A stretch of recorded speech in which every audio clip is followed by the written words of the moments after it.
5 years ago, my world was quite small.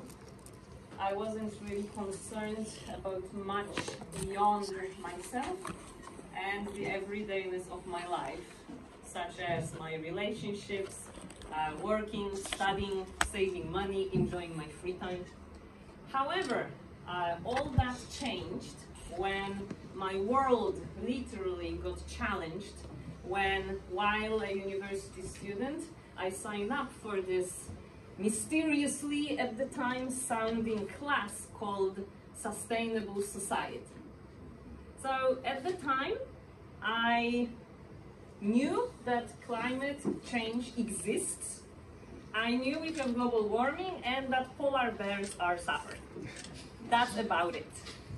I didn't even understand the English word sustainable. So what I would like to share with you today is all that I learned during that class and what I continue to study, as this topic has grew into a deep passion of mine and is now at the core of my mission in life.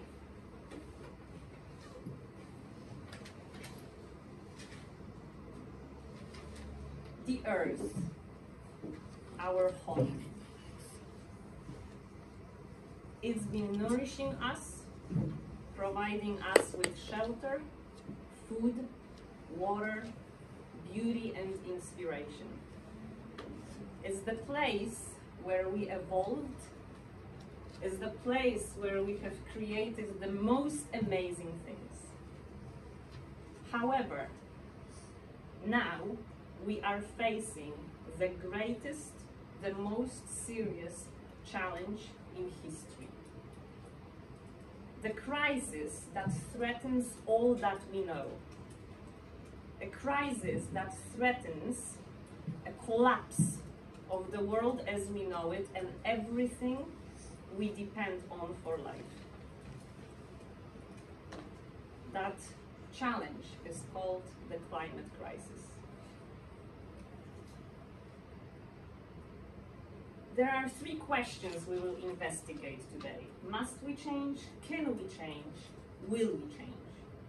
So let's begin with, must we change? The sky, when we look up, isn't as vast and limitless as it may seem. In reality, is a very thin shell that surrounds our planet. If there was a highway in a straight line up, we would reach the verge of our atmosphere in approximately 15 minutes.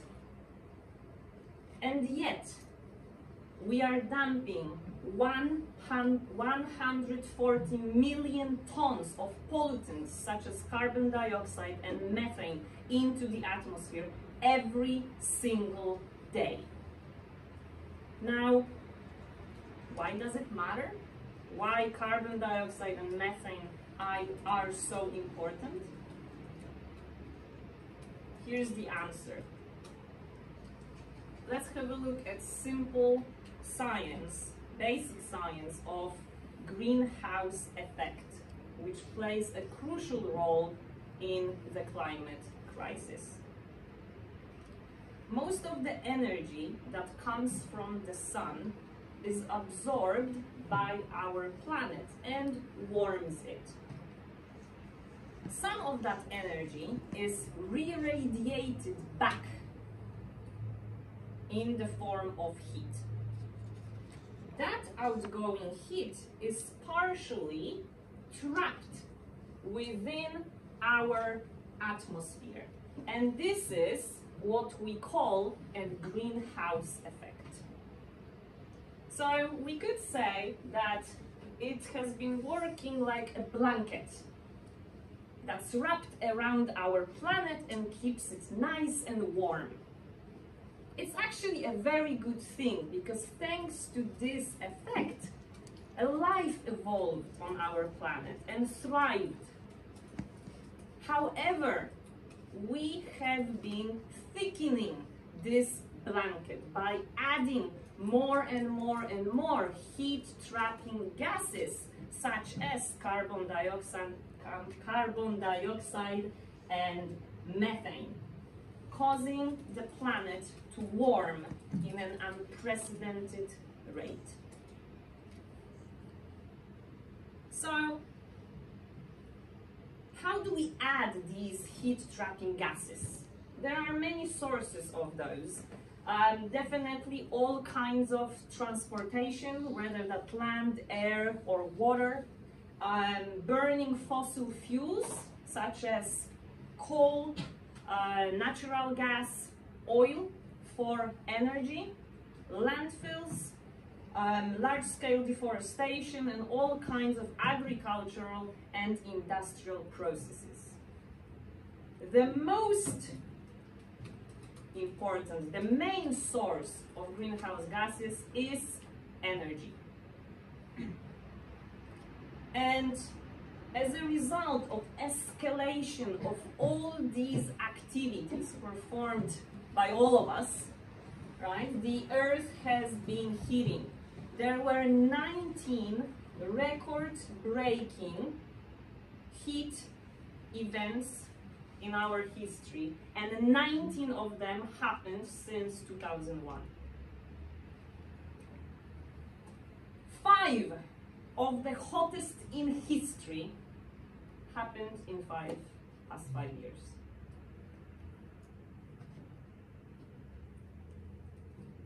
If we have a closer look at Japan, we see exactly the same trend, constantly increasing temperatures. So, a few examples of what that actually means. Just last year we had a number of heat waves hitting Japan, and over 1,000 people dead, 71,000 hospitalized in early summer last year.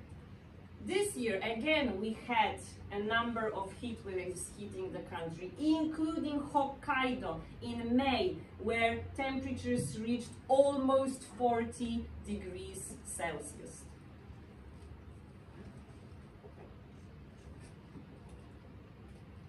And this is what's happening all over the world.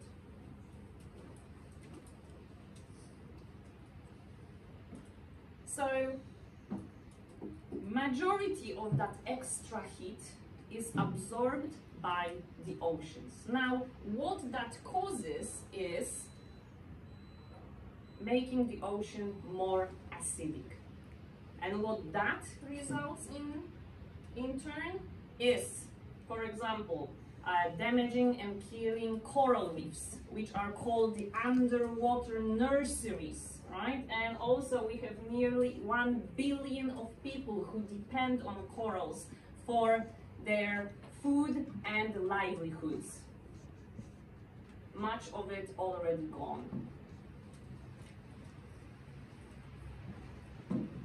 Ocean acidification causes also dead zones, which are areas where nothing can survive. It also prevents all kinds of creatures from developing their shells. And here is another example in California earlier this year, when a record-breaking heat wave hit mussels, literally cooked in their shells.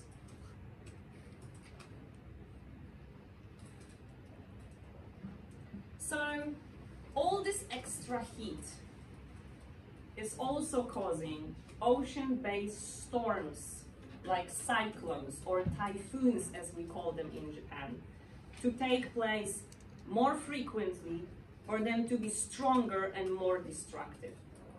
Here we can see a place Bjorn mentioned earlier.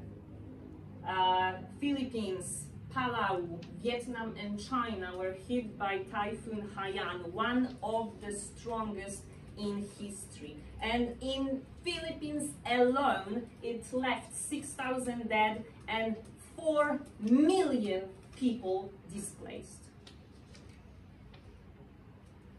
Another example, 3 Category 4 hurricanes forming at the same time, something that has never been witnessed before. Now, if we look at Japan, 2016 Miyazaki Prefecture, a typhoon causes nearly 50 centimeters of rainfall and bringing massive floods. The following year, Wakayama Prefecture, over 200,000 have to evacuate because of floods caused by typhoon. Last year, we had 2 typhoons hit during the same month and causing nearly 2 trillion worth of damage across the country. And of course, not so long ago, just last month, we had Hagibis that hit Kanto area and caused even a tornado in Chiba. Tokyo was also quite heavily affected. So all this extra heat also disrupts a water cycle. So we know that the air is warming, the oceans are warming. So because of that, we see more evaporation from the ocean. Right here we can see all this water vapor, right, moving around. Warm air holds more moisture. And when that moisture at some point moves to the land, we have some kind of precipitation event, rainfall, snowfall, and those are intensifying. Now the land, the soil can hold only so much water. So what happens then? We see floods, we see mudslides. What we're also seeing is superstorms and so-called rain bombs. When we experience a massive rainfall on a very small area in a very short period of time.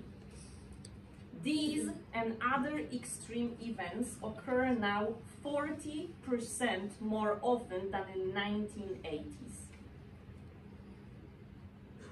Sometimes people wonder, how can that be that climate change, that global warming is causing more rainfall, more precipitation events, and at the same time more drought?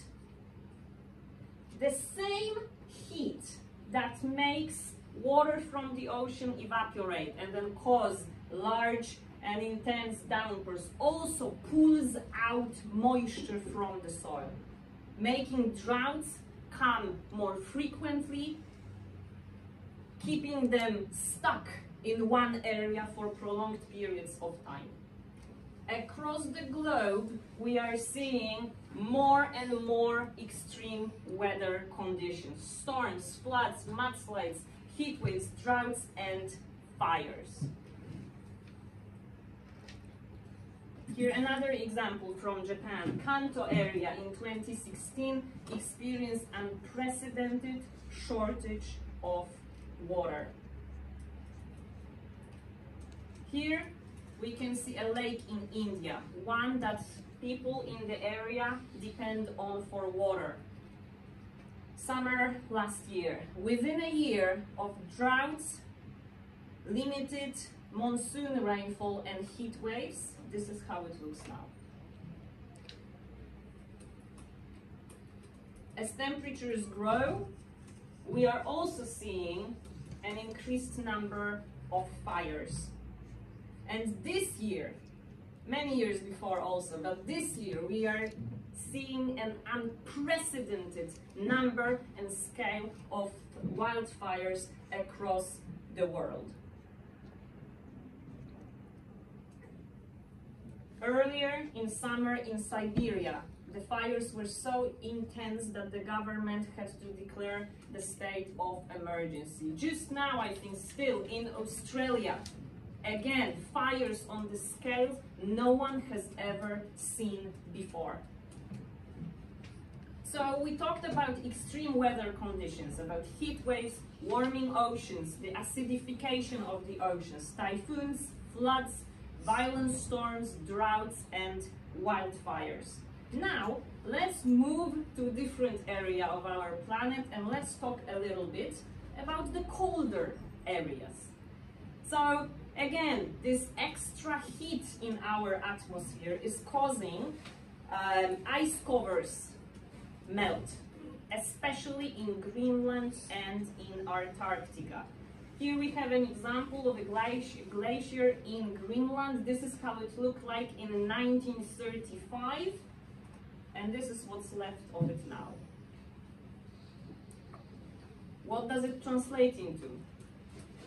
First of all, decreased access to water, to fresh drinking water, and second of all, increasing sea levels. The ice cover keeps decreasing across the globe. In the Arctic Sea, something that has never been witnessed before happened twice last year. The ice that never breaks broke twice in the Arctic Sea. So, what does it mean? In Japan alone, with increased sea level, we will see 18 million people potentially losing their homes. And that is with warming of 2 degrees of Celsius. Now, if you read or listen or learn about climate crisis, you will often hear this number, either 1.5 or 2 degrees of Celsius. That was set by scientists as absolute limit, a border we should not dare to cross as a result of our activities.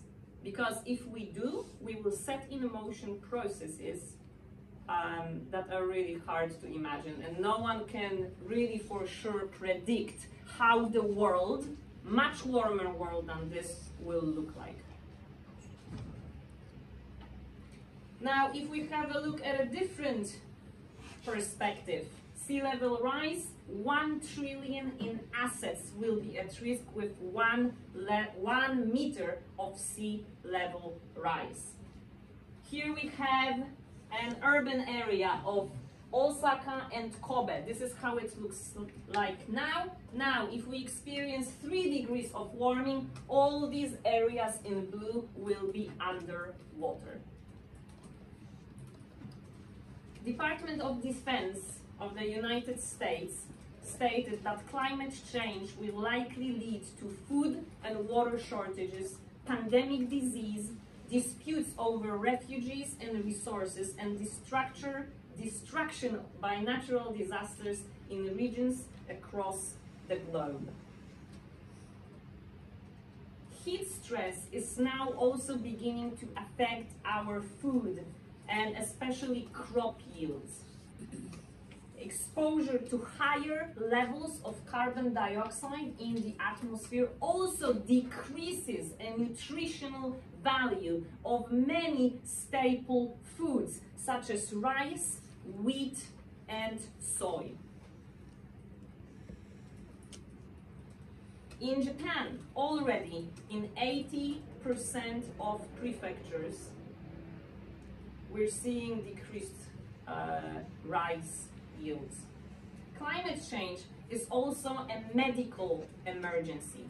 Infectious diseases, heat stress, air pollution, and waterborne diseases are all influenced by the changing climate. What's happening now is that tropical diseases are spreading all over the world to the places they have never been seen before. And of course, global transportation, global travel does play a role here, but the range of those diseases is expanding as the temperature is growing, rising all over the world. Moreover, climate change is contributing to the worst extinction event since the extinction of dinosaurs 65 million years ago. All of these threats, many of which I didn't even mention today, make climate change #1 threat to the global economy. but even more importantly, is a threat to political stability. It's a threat to peace, to dignity, to well-being and health of all human beings, regardless of their geographical location. So, must we change? I think we all agree. The answer is yes. So that takes us to the second question, can we change? And here comes some good news, finally. So we do have solutions at hand. At the very beginning, I told you that one of the main contributors to greenhouse gases is our energy production. The fact that we extract coal, oil, and natural gas from underground and burn it for energy. We know that there is enough solar energy that comes to the earth every single hour to fill the world's energy needs for a full year. It's definitely a great potential. Here's an example of a largest solar thermal power plant that was recently completed in China, the largest in Asia. What's also happening in developing countries is that they're leapfrogging. They skip the heavy dependence on dirty energy like we did in developed countries, right? And they're moving straight into renewable, clean energy. Another great potential is, of course, wind. However, it's not all so beautiful, nice, and easy, sadly. There are plenty of challenges. If we look at subsidies on a global scale, this is how much support goes to renewable energy, and this is how much goes into fossil fuels. 36 times more. However, there are some positive trends and changes.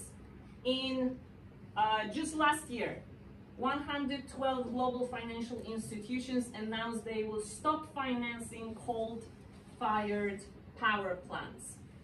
We're seeing more and more industries, insurance companies, medical organizations, universities divesting from dirty energy, meaning they will stop investing their money into projects like that. As of 2018, the amount reached $6 trillion. Now, if we have a look at something else, food production. Our food production is extremely polluting. It's depleting soils. It causes air and water pollution. And here again, very positive trends or steady increase of organic farming worldwide. So, can we change? Yes. Definitely yes, we can. And that leads us to our last question. Will we change?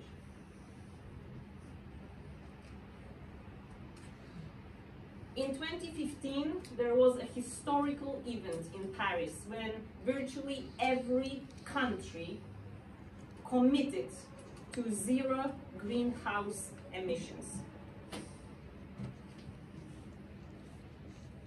We've been seeing action on grassroots levels, businesses, local governing institutions, universities, climate strikes all over the world, with people going out to the streets and demanding more focused and bold action to address the climate crisis.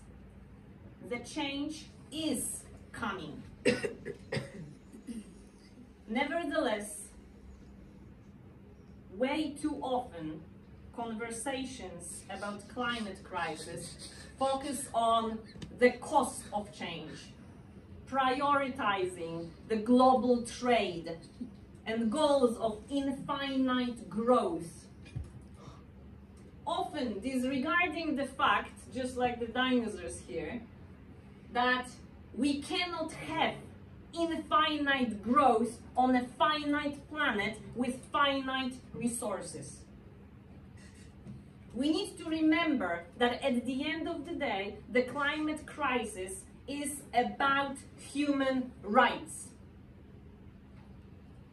How much more devastation and suffering do we need to see due to floods, droughts, hurricanes, and wildfires?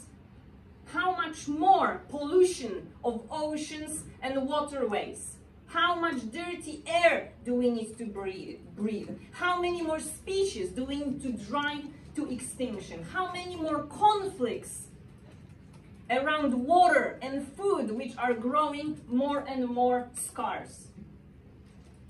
The time is now.